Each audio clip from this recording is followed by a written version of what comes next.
my channel if you've been here before, and welcome if you're here for the first time. In this video, I'm going to be showing you how to sew what I've called the three-part dress, which is what I'm wearing right now. In my previous video, I showed you how to make the pattern for this dress, so be sure to check that video out first before watching this video. So in my pattern making video, I talked about the type of fabric that I think would be, best for the design. And I said something soft, something flowy, and what came to my mind was silk. I absolutely love this dress. What I love especially is the waist. I love how the boning just gives it some structure. In this video, I actually tried out a new way of putting casing. I stumbled across it on a fellow YouTuber's channel. I can't quite remember her name. However, before I post this video, I'll try and look for her name and see if I can put her name in the description box below, but I have gone through the steps in this video.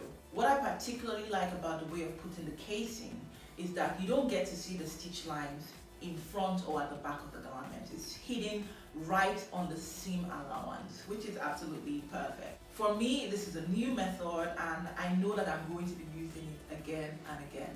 Okay then, let's go ahead and get started. Now don't forget to subscribe, turn on your notification, give me as many likes as you can, and drop me a comment in the comment section below. My name is Ijoma, and welcome to my sewing diary.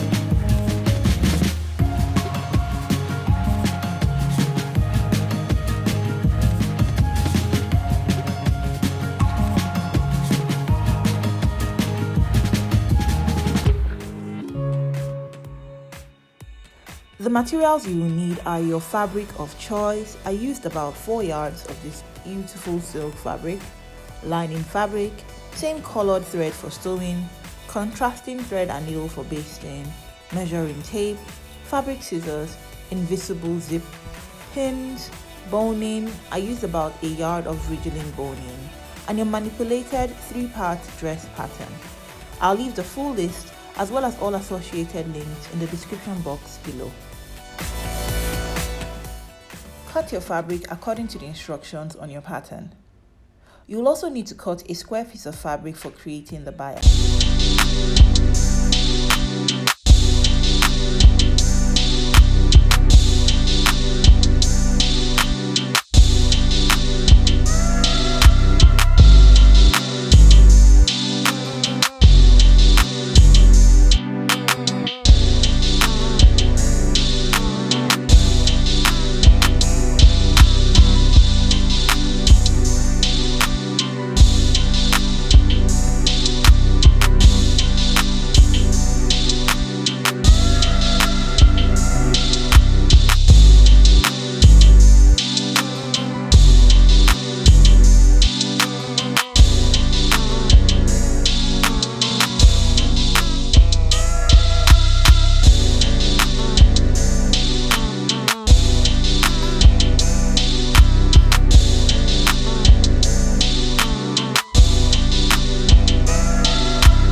first joining piece to the right hand side.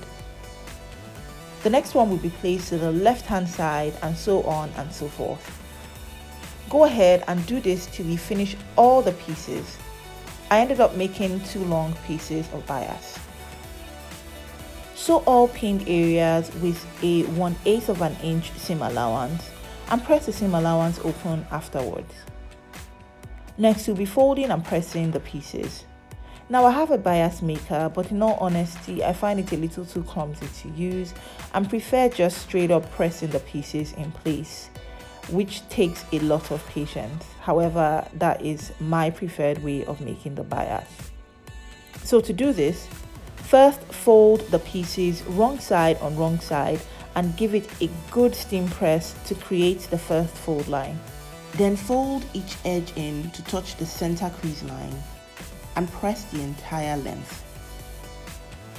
After which you will fold the bias into 2 again, this time with the edges tucked in, and give it a good final press with your steam iron. When you're done, set them aside. We will now start sewing the dress.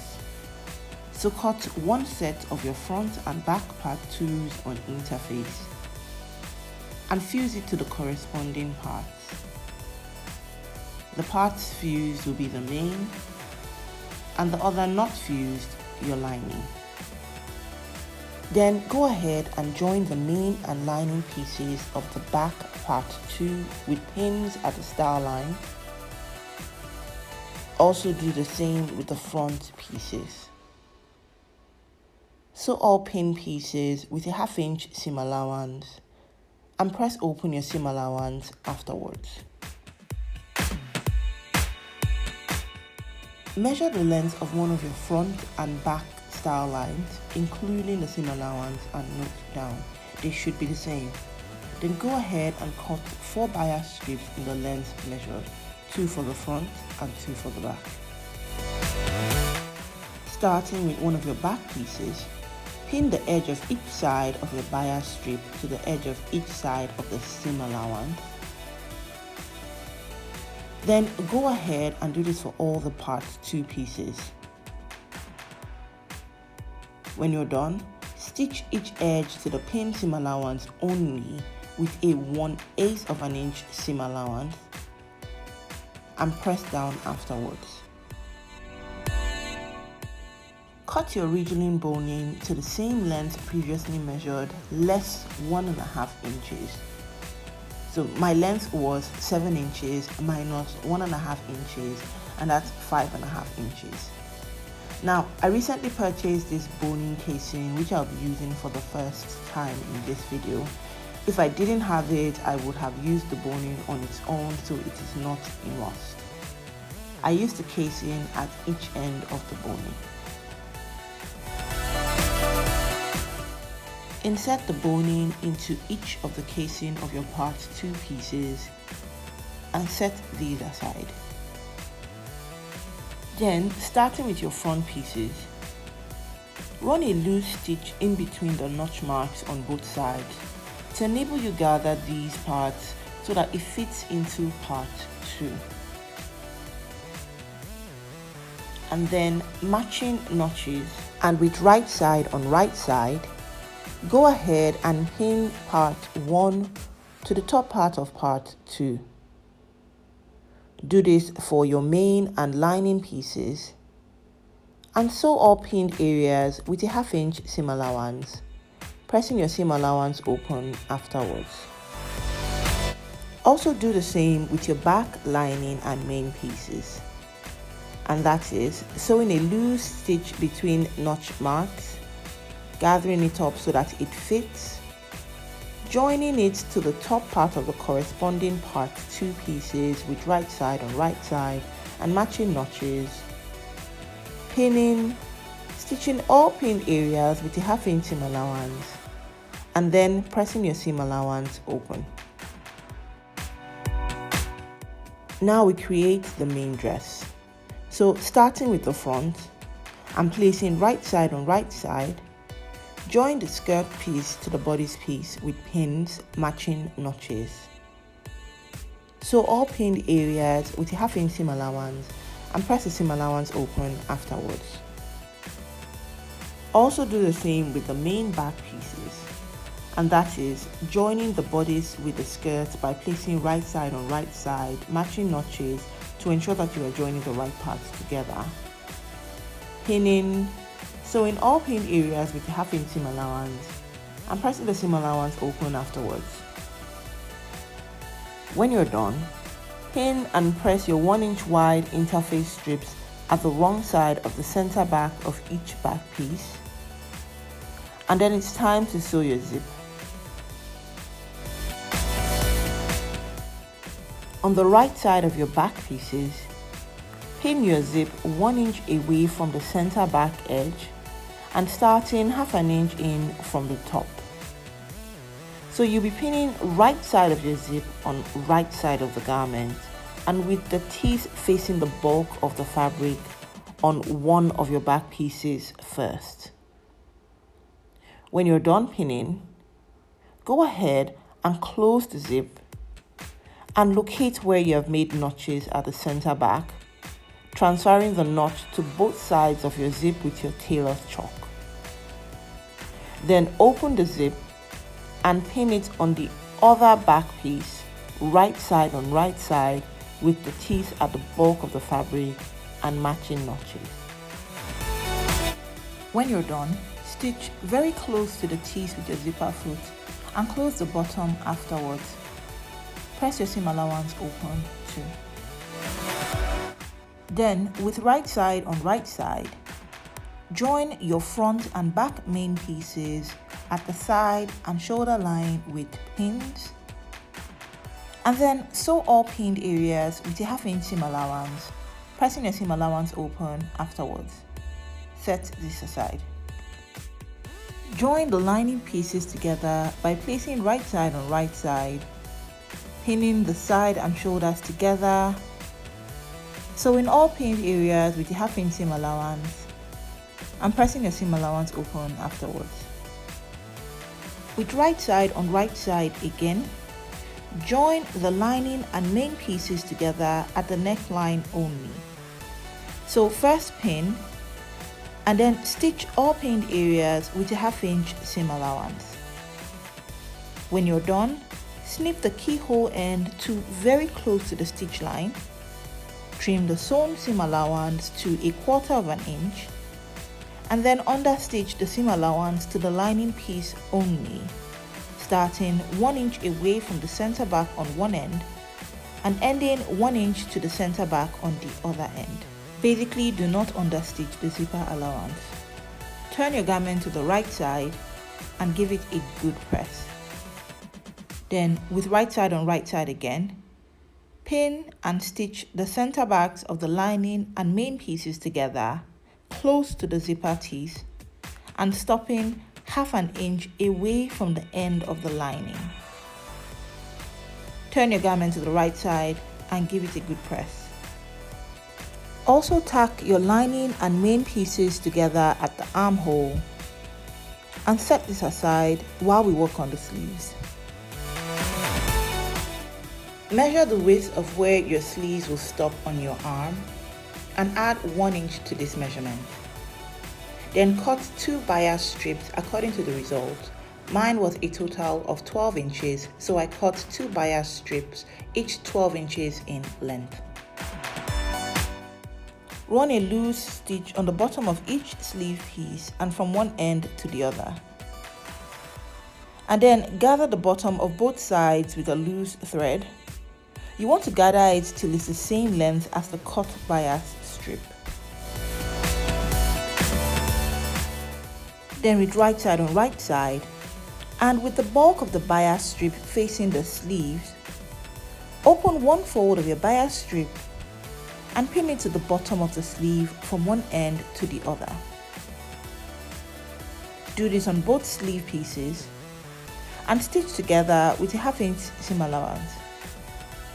When you're done, press your seam allowance open and then trim it to 1/4 inch. Fold each sleeve right side on right side, pin and stitch the underseam together with a 1/2 inch seam allowance, pressing open the seam allowance afterwards. Close the bias over the trimmed seam allowance. The unsewn bias will now be at the back. Pin the front and back bias together and stitch very close to the edge on the front so as to capture the back. And now insert the sleeves to the rest of the garment. So with right side of the sleeve on right side of the bodice, and ensuring that the notches of the sleeve match the front and back bodice. Recall we made 2 for the back and 1 for the front. Locate your crown notch on the sleeve and then pin it to the shoulder seam. Also pin the sleeve underseam to the bodice side seam.